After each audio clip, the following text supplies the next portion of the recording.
What's up, everybody? My name is Kason. Welcome back to the WDL. This is Season 3, Week 3 of the Leonis Division. If you haven't already watched my Highwind video, then go ahead and watch that first. It's also going to let you know that there are a couple of changes in this week's video. You will not see my face on the screen during the matches, but you will see a little scoreboard graphic down at the bottom. Leave comments down below what you think of this change, whether or not you like my face being gone or not. TLDR, it saves me time and it makes my life easier if my face isn't on the screen, but if that is important to you guys, I want you to let me know either way. That being said, let's take a look at the standings heading into Week 3.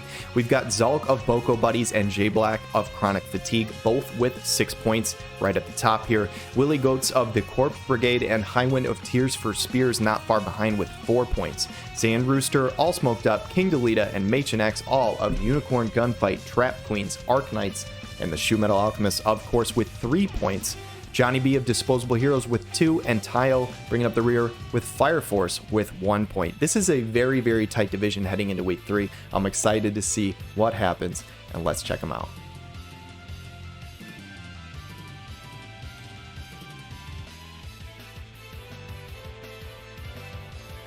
Alright guys, game number 1 of this series, we've got Sandrooster with the Unicorn Gunfight versus Taiyo of Fire Force. And Edward, what does he have on turn number 1 here? Auto Mail's Crux. So it looks like the double strike composition with Phoebe, Hasting, and Quickening from the back. Indomitable Stance coming out from Urel. So no AoE buffs. Looks like Sandrooster is just trying to blitz the other side, as we've got a somewhat range composition with the Setia in the back, along with Terra and Elshra. Very interesting. So commune with Espers, and I think this is a summon tech coming out from Taiyo. I think he is trying to use Terra to try and get an Esper down as fast as possible.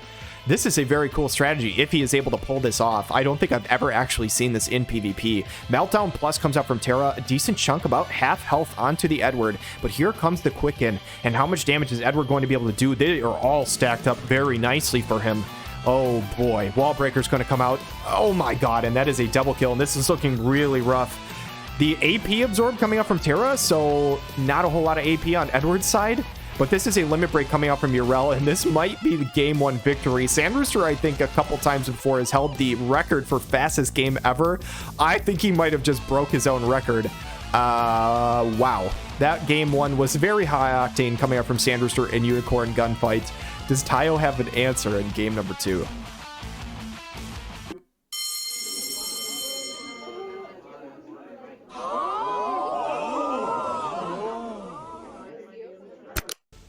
Back to game number 2, guys, and I had to leave that in there. A nice little touch by Sandrooster, who submitted his game footage this week.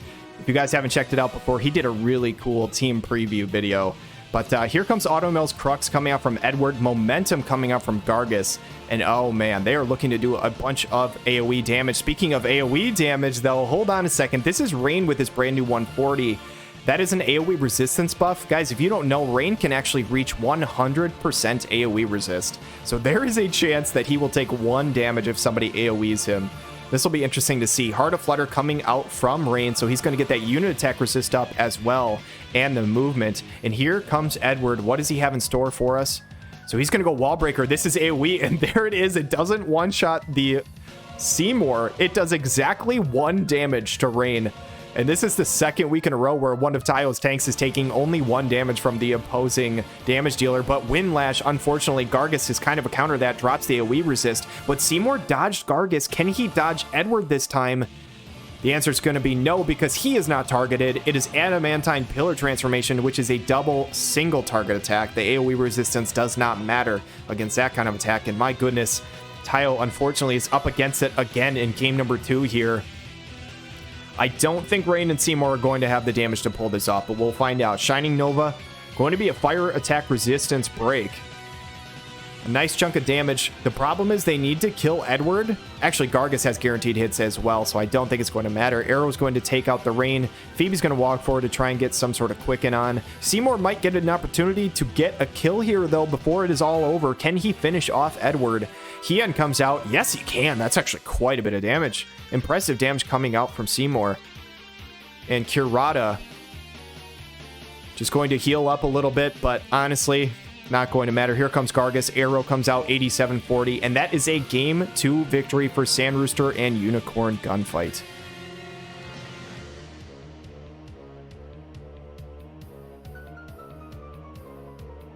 Game 1 of this series, guys, and this should be a very good one. We've got King Delita on the left side with Arknights versus MaechenX of the Shoometal Alchemists, both searching for a series win here. Ildira's Theorem comes out from Ildira here. And will this be a Cheese Blade strategy? Dario does have access to Keen Blade. It's going to be CT up on the entire party. Garble going to go next with Fleet of Foot. Interesting. So that is the Ketone TMR, hate down as well as movement up. And there is the Keen Blade from Dario. Does not land on all 3 units, but a lot of CT up for the party, and they're going to get to do so much before the other squad goes. I say so much, but honestly, it was just Ildira moving forward a little bit. Bradley going to go get his poise buff online. Freyevia going to run a track barrier for the magic damage shield and some hate. But Dario going to go again immediately. Taunting Blade coming out. Not sure if he has Draining Seal online, but he does have Taunting Blade, so he's got tons of health here. Or tons of hate, excuse me, as Presence of the Dragon comes out from Zazan. Not going to do a whole lot, though. I don't think haste was on this side. Spirit Blaster does 14,000 to Zazan. My goodness, a little bit of chip onto Freyevia as well to start this off. Level 4 Waterga doing a good amount of chip to Bradley. We saw in a different week somebody using Halloween Little Leela to great success versus him. Trying to do the same thing with Ildira. Calculated Ren does so much to the entire party, though. Dario actually tanks it decently well, but the other two, not so much. Is this a full life coming up from Freyevia? Height 2 Kiraga from Ildira, so they're low enough to go for a heal here. Can Garvel find a Spirit Blaster? Yes, he can. Procs the Courage onto Bradley. He gets CT up. Does he jump Dario in the turn order? Yes, he does. He is a very, very speedy guy. 1 health left. What does he have in store, though? Calculated Rend going to double up on Garvel and Dario. Taunting Blade should finish off Bradley, though. And I think this is a full life on Zazan, and for MaechenX, I can't imagine this is what you want to see. You want to save that for King Bradley, not for Zazan. But what can he do with 41 AP? Jamming Edge is going to drop the healing power on Dario. This could matter actually a little bit. But man, as long as they can get through these 2 units, and Ildira has healing for days, I think this is probably King Delita's win. I don't think that Freyevia has another raise in her, and good lord, Garble is just destroying Zazan. I think he has negative a million magic resistance, so that doesn't really help him. 162 AP on the Freyevia. She's going to heal herself up a little bit with Spell Veil Blade. Arrowgut Blade not going to do a whole lot. They're going to very slowly whittle her down, but I don't think there is anything that MaechenX's Freyevia can do here in this situation. She would have to pretty much go Super Saiyan to pull this off. Cheese shot from Garble. Garble just popping off in game number 1 here, and that is a game 1 victory for the Arknights. Game 2 of this series, and MaechenX is looking to try and avoid his 2nd series loss of the season. He only had 2 all of last season, so can he bring it to a game 3 here? And this looks like the same Cheese Blade strategy coming out from King Delita. I say Cheese Blade.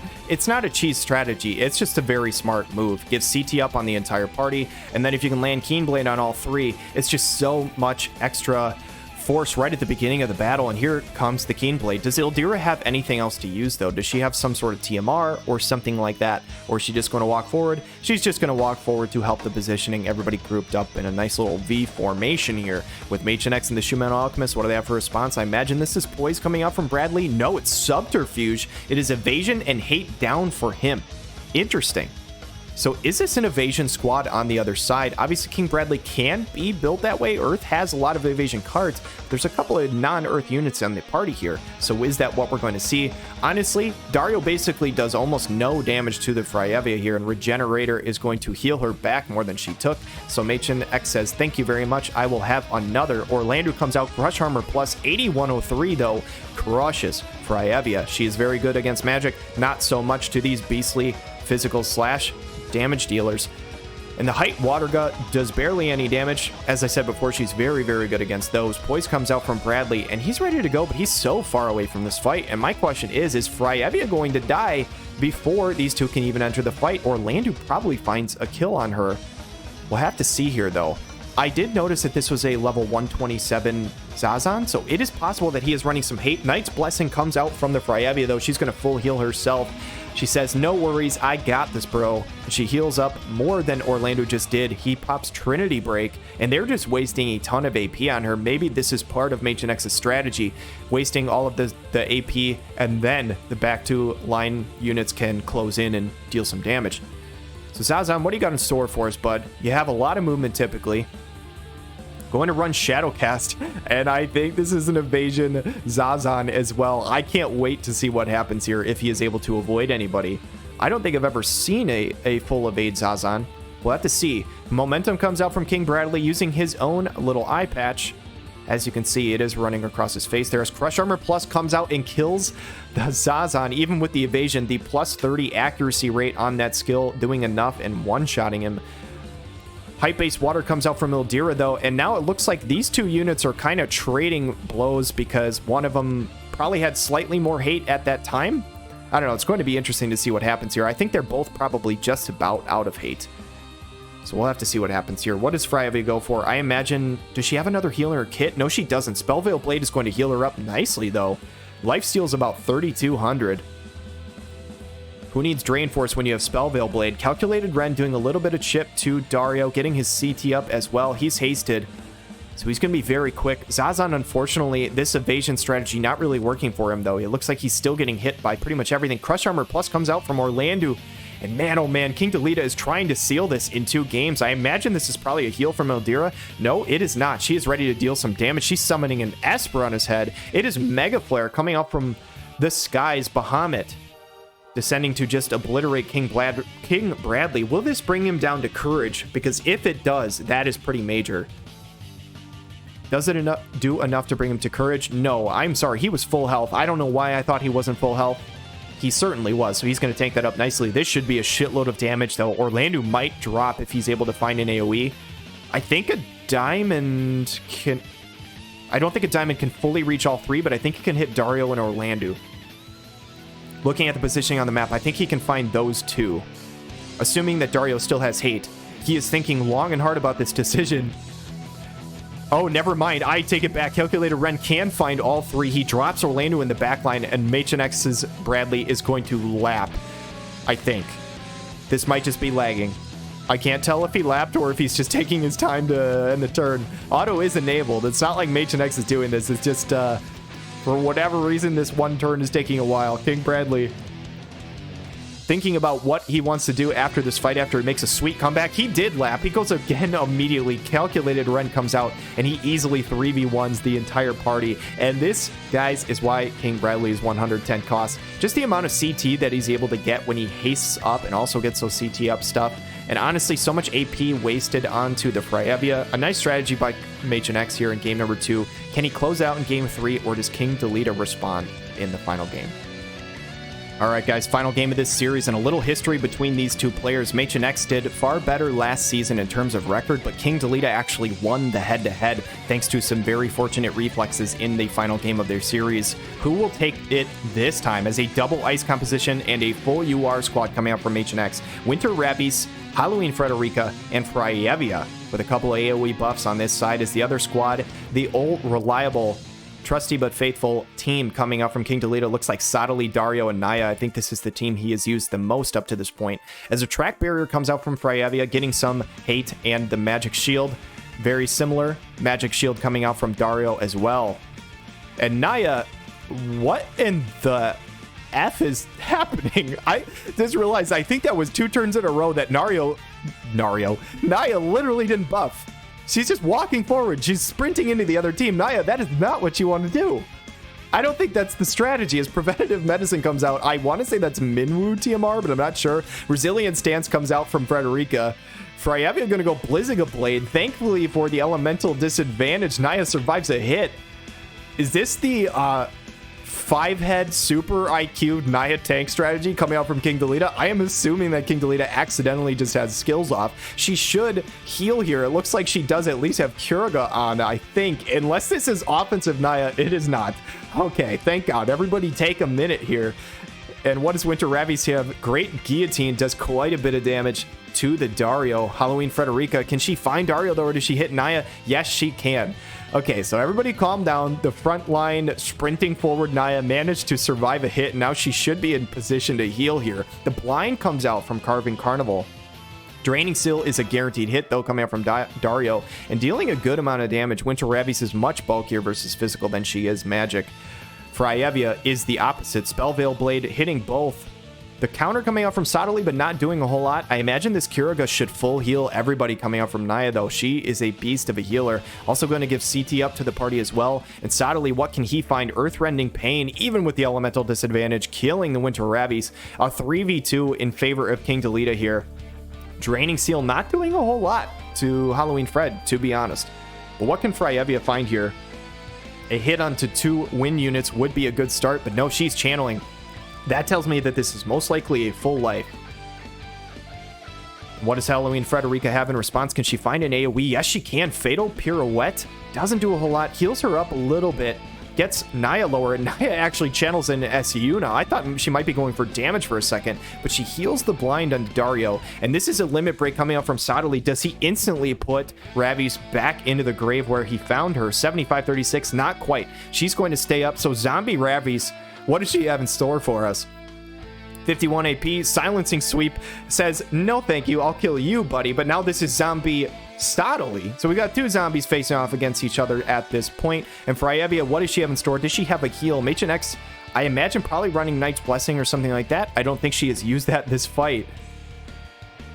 No, she goes Blizzical Blade. She's on the offense. She kills Stodily, so he is going to die again.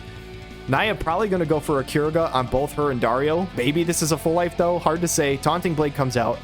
Tons of hate onto Dario. But is Frederica going to kill Naya before it happens? No, she can't. She doesn't have the AP. She just standard attacks him. Kiriga to full. And now I'm looking at the turn order. Oh my god. Ground Pound Ice comes out. Naya, is Dario low enough to catch a heal? Or is this a full life bringing back Stodily for the 3rd time? Oh my god, this fight is absolutely nuts. Now is the Knight's Blessing, and this is just war of attrition between these 2 teams. This is absolutely ridiculous. If this is a full... Okay, this is a Kiriga, not a full life. Oh my goodness. But Halloween Fred, does she have Fatal Pirouette? Yes, she does. Okay, so Naya needs to heal herself. She's still not going to be able to go for a full life. And will she ever get that chance is the question. Because she might just have to keep healing herself. Winter Ravi's doesn't have the AP. Instead of gathering AP, she goes for Odin. Goes for the slash attack summon onto Dario. I imagine he's going to tank this up pretty decently, though. Yeah, he does. Only 1895. Fryevia, I don't think can find that AoE because Halloween Fred is in the way. Silence Blade comes out. Silences Dario, so he's only going to be using physical attacks. She ran out of... Did she run out of Kirigas? She didn't heal herself. She full life Stodily. And now he's back to life and he just proc courage on Halloween Fred. What the F is going on right now? Halloween Frederica hits Dario back. Does he find a kill? Yes, he does. Halloween Fred is going to die. It is now a 3v2 in King Delita's favor. I think he is out of Kiriga uses on Naya. Unless she is just like an absolute genius knowing exactly when to use what skill. Just standard cure. She is out of Kirigas. But there are 5 actions left, guys. Indoctrination comes out from Stodily. Oh my god, and he lands a double confuse with 4 actions left. Which means these 2 units are not going to be able to use their skills. Naya's just going to randomly cure somebody. And I think it's going to end in a 3v2. Taunting Blade comes out from Dario. Oh my god, he shook the confusion. Winter Ravi's needs to land a double kill right now to have a chance. It's not going to be. Ground Pound Ice only hits Dario.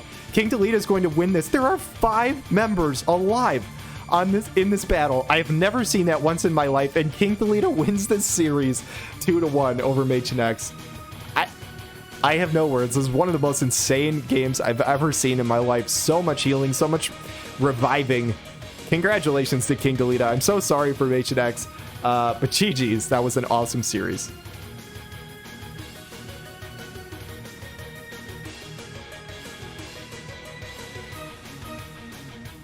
Next up to bat, guys, and we've got Willy Goats of the Corpse Brigade on the left side versus AllSmokedUp and Trap Queens on the right side. It looks like Willy Goats is running a very interesting team here, a somewhat evasion setup with Lamega, 2B, and Alphonse. So some strike card synergy as well as some evasion stuff. Looks like an illusion buff coming off from the Lamega. As on the other side for AllSmokedUp, he's running Spell of Fortification on the Halloween Lucia with double Pierce units, Elda Leonis and Eileen, trying to represent for Orange A here. As Eileen's going to buff, she's going to walk forward. What does Alphonse have in store for us? It's a Zoomy stance. So this is defense piercing rate 50 for himself, as well as a 3-hit physical barrier. And against 2 physical units on the other side, could be pretty effective, but if Halloween Lucia hits him, she might be able to do a decent amount of damage. The Keen Blade coming out from Elda Leonis is a very nice tech, as additional protection comes out from Halloween Lucia. Eileen going to walk to the side here I'm assuming that is because of the hate from Alphonse getting the other two units to move to the side rather than walk forward. Treasures Hunter's Fortune coming out from Lamega though, and if we know anything about Willy Goats' teams, this team is probably very dodgy. We've seen him run Evasion Final Fantasy Tactics teams in the past. Here comes Boulder Blockade though right out of the gate from Alphonse. A very nice move against Halloween Lucia, instantly going to shatter that 7,500 health shield, as Unhappy Ending does a good chunk of damage, also takes away 20 AP from Alphonse, so he's not going to have a whole lot for the rest of this fight here. Leonis Barrier coming out from Elda, so he's going to have hate as well as a 3-hit shield for himself.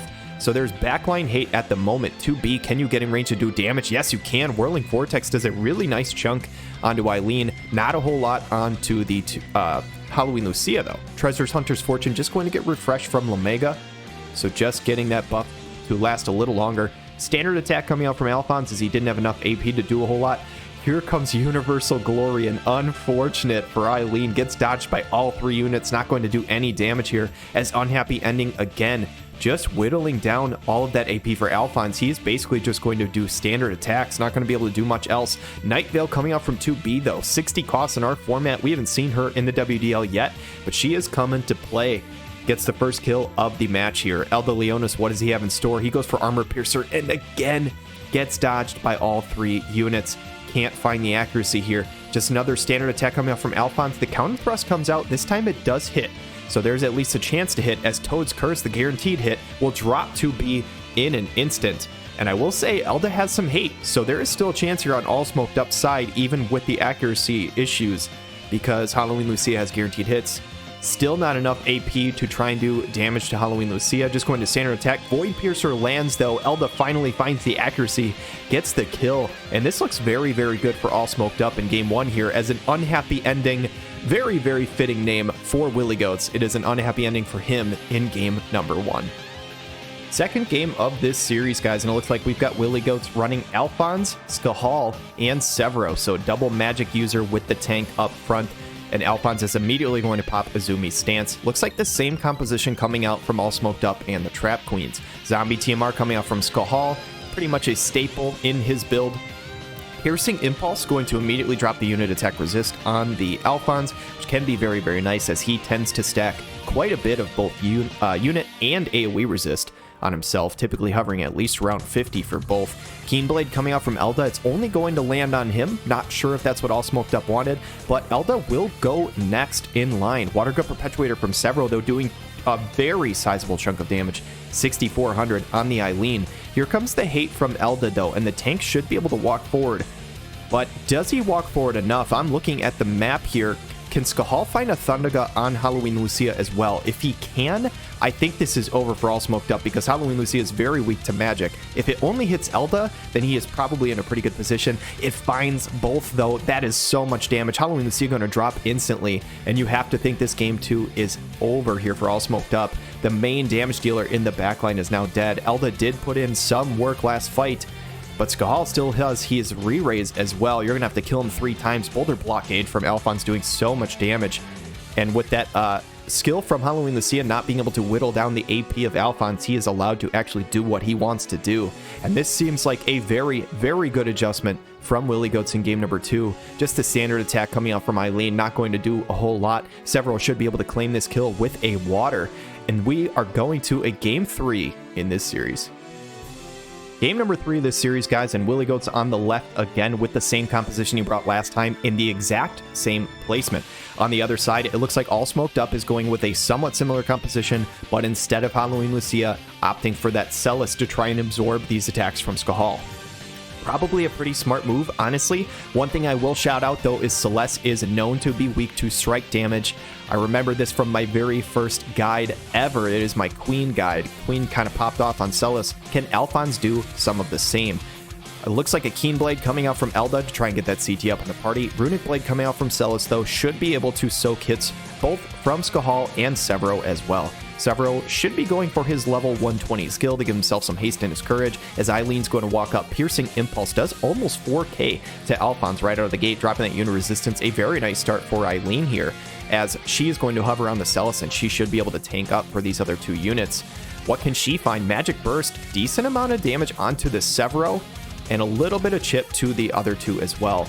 Alphonse sitting with 70 AP though. Gonna go for Stone Enclosure. How much damage does this do? A decent chunk. Looks like 1,800 on the first hit, 2,600 on the next. About 4,500 total from the 2 hits here.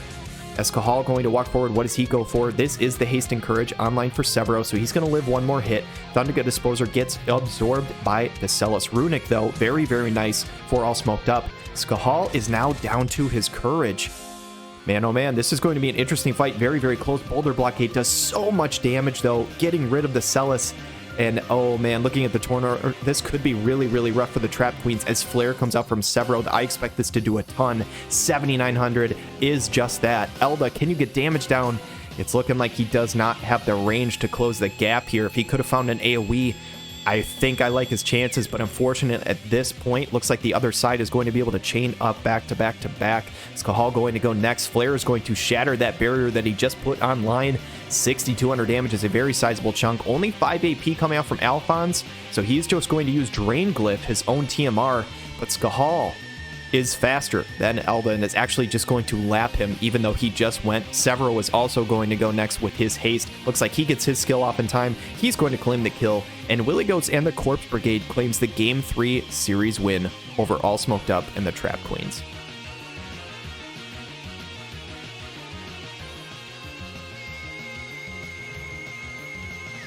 Game 1 of this series, and we've got Highwind with Tears for Spears on the left side versus JohnnyB of Disposable Heroes on the other. And it looks like a couple of strong win units coming in for Highwind. I believe this is a team that they used last week as well. Spirit of Wazette coming out from Glaciella, Flagbearer, or Queen Glaciella rather. Immortal Spirit coming out from the Miranda on the other side of JohnnyB. It looks like a couple of water along with Esther. Magnetic Force coming out from Esther though. I wonder if this is how they want it set up, keeping Esther in the backline. Going to get the AoE resist and the 3-hit barrier. Uni going to walk forward, find a barrage on the party. So interesting. Oh my god, almost one-shot the Mish. Barely lives though. Joom is going to walk forward and get some damage down, but Uni soaks a hit. Honestly, doing a pretty decent job tanking. Unfortunate, though, that Glaciella gets a ton of AP back on that kill, so she still has 77 AP. Miranda will find the kill onto Mish, though. Drop the AoE resist on Joom as well. Mish does have zombie TMR, and now all of a sudden... Uh-oh, that is actually looking pretty massive here, because now I'm thinking about this Bunny Ball Blitz. If this doesn't hit Mish, which I don't think it did... I'm looking here. It did not hit Mish, it just hit Joom. If Esther catches a flare from Mish, this is going to delete her. She is incredibly weak to magic. I expect this to do quite a bit. 7380 from the 30 cost Mish. And oh man, Aaron Sizer doing a decent little bit of chip.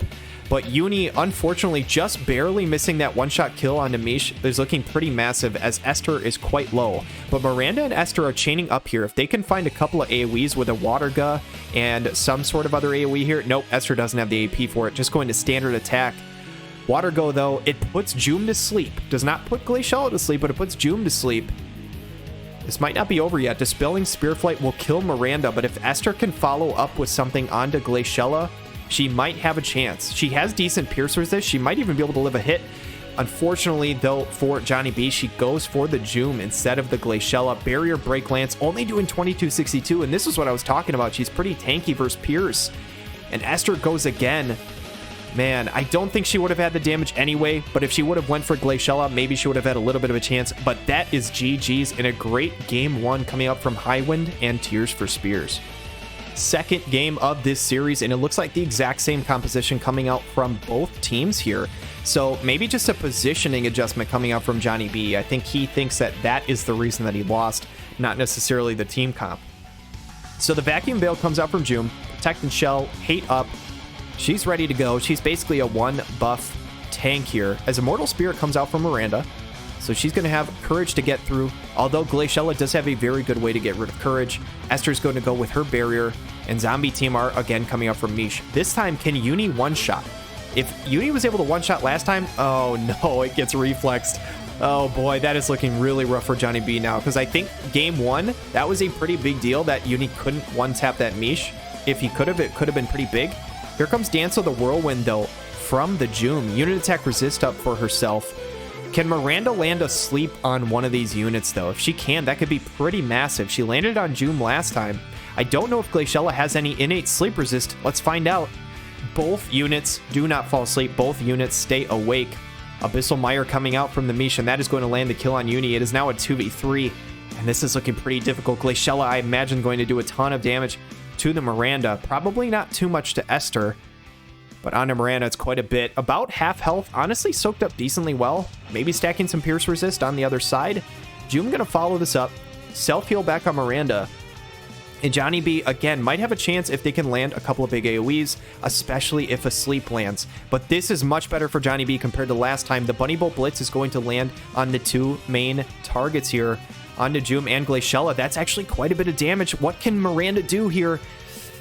It removes the re-raise, kills the Mish. Unfortunately, no sleep again. Shining Conviction comes out, but that is not the courage removal. So Miranda is still alive here. And Aaron Sizer comes out from Joom, but Glaciella is going to lap, and that is looking massive. If Miranda could have went next, I think this is guaranteed a victory for JohnnyB. Only 17 AP onto Esther, though, is not going to be enough. She can't chew through the tank. Joom has basically no AP, but Glaciella has a ton right now. Shining Conviction, Wind Attack Resist down too is also going to help.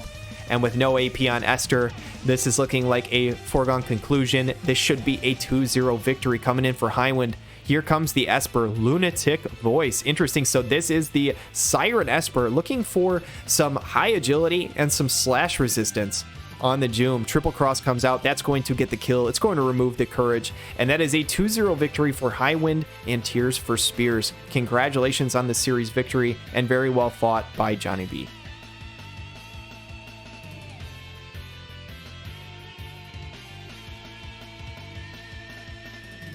All right, guys, game one between two undefeated teams here. We've got Zhalk and Boco buddies on the left side versus JAYBLACK and Chronic Fatigue on the right.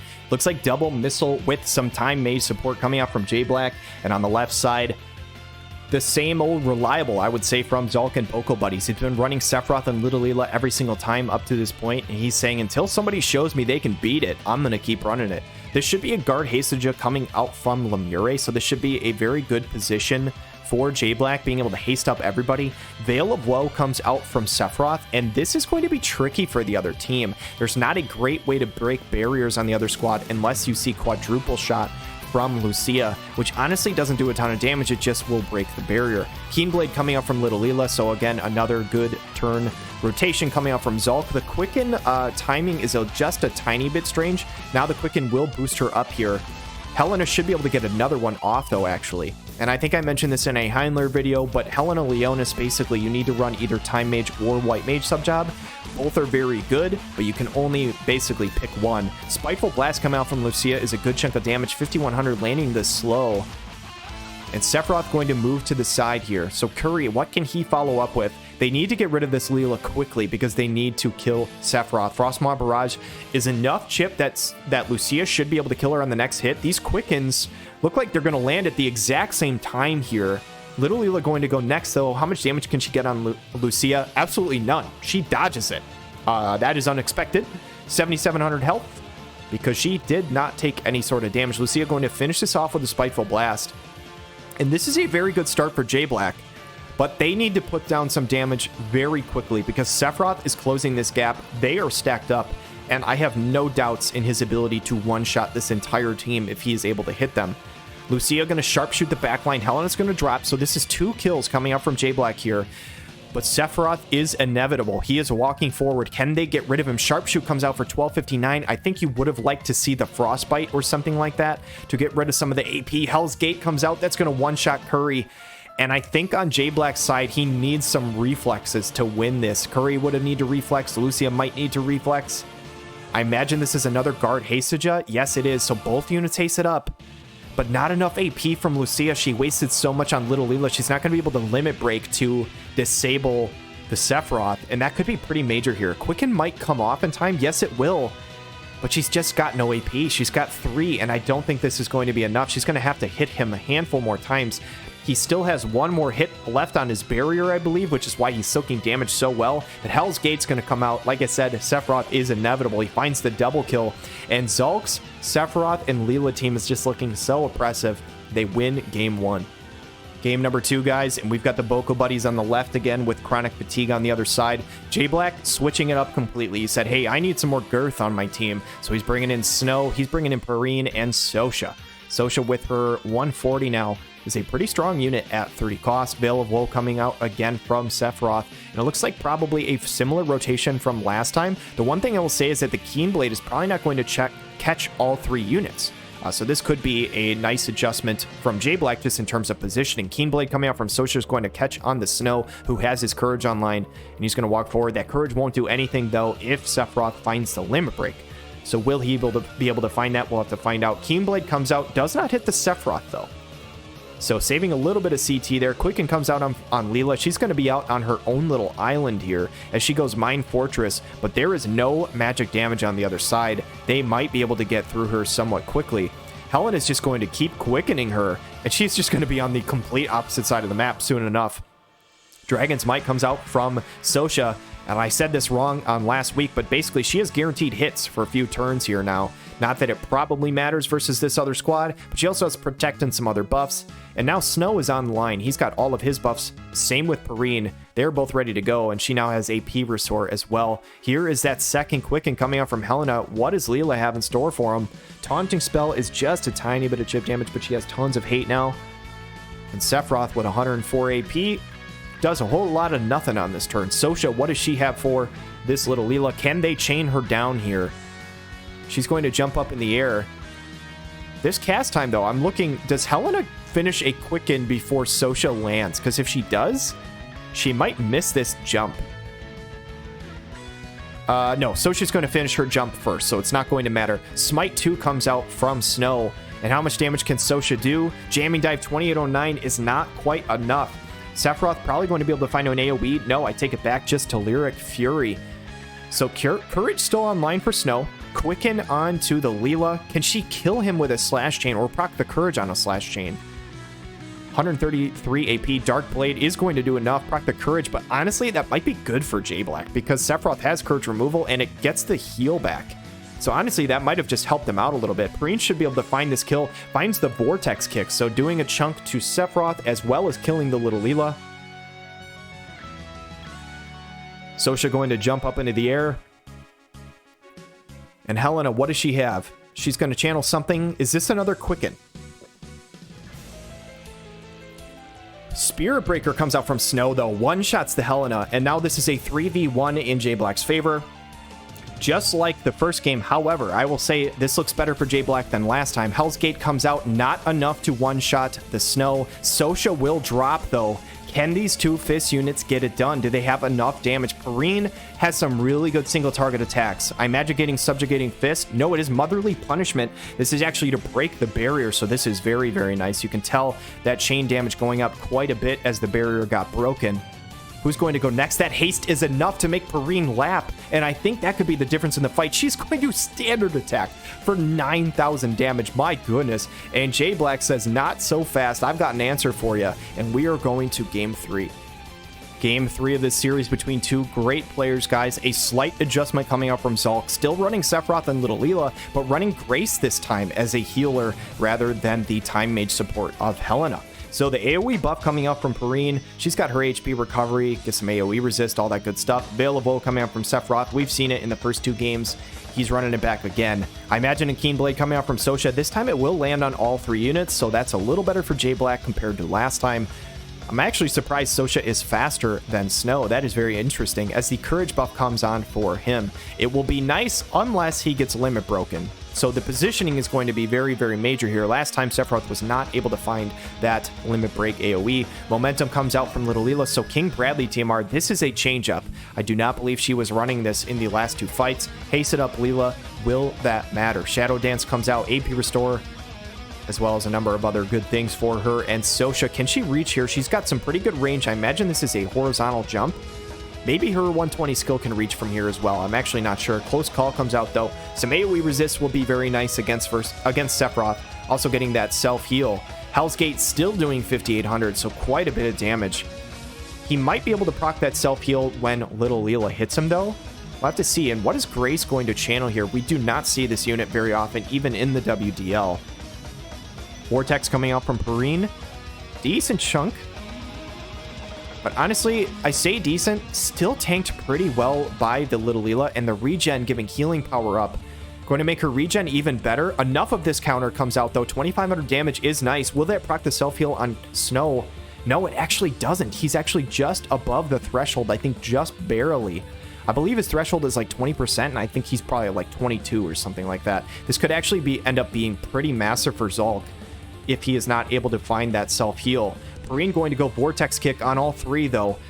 Cannot land a kill on anybody. Grace with some really good resistances, very similar to Murmur and Whisper in the backline. Spirit Breaker still not enough to take out Leela, and oh man, these three are stacked up very nicely for Sephiroth. He's going to pop the Octaslash. This is going to remove Courage, which means it's going to remove Snow from the battlefield. This is a double kill. Perrine is all by herself.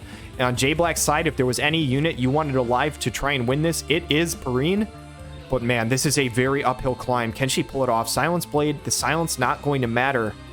They're going to start chunking them down. How fast is Grace casting time with the heals? It is fast enough, but it's just a cure, actually. It is not any sort of AoE. Can Perrine find a kill on a couple of these units? Subjugating Fist comes out, so she finds a kill on one.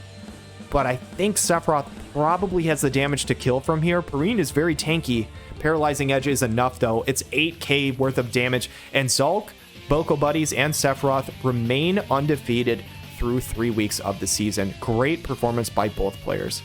All right, guys, 3 weeks in the books, and this is the Leonis division standings as it stands. So, number 1, Zhalk with Boco Buddies with 9 points with an impressive win this week. +4 in the plus or minus, looking very, very good for this new player. And in second place, we've got a very interesting 3-way tie. Now, this seems a little misleading.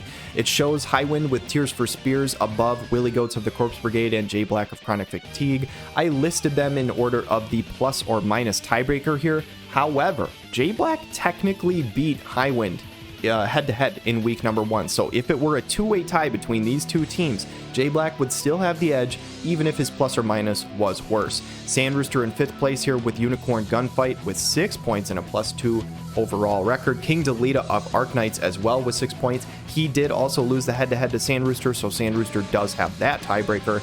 We've already got some tiebreakers in this division. It's very interesting. Speaking of, AllSmokedUp and MaechenX is another one right here. AllSmokedUp won that head-to-head, and they are both sitting with 4 points. Trap Queens and Shoometal Alchemists in 7th and 8th, respectively. JohnnyB of Disposable Heroes in 9th with 2 points, and Taiyo of Fire Force with 1 point. So this is another very interesting and tight division. A number of teams that I think could very easily make the playoffs here. So it should be exciting all the way through week 9. So thank you guys so much for watching. Please leave any sort of feedback down below. Let me know who you're rooting for. Let me know if you liked or disliked any of the changes with the video this week. I super appreciate your feedback. So thank you guys so much for watching, and have a wonderful day.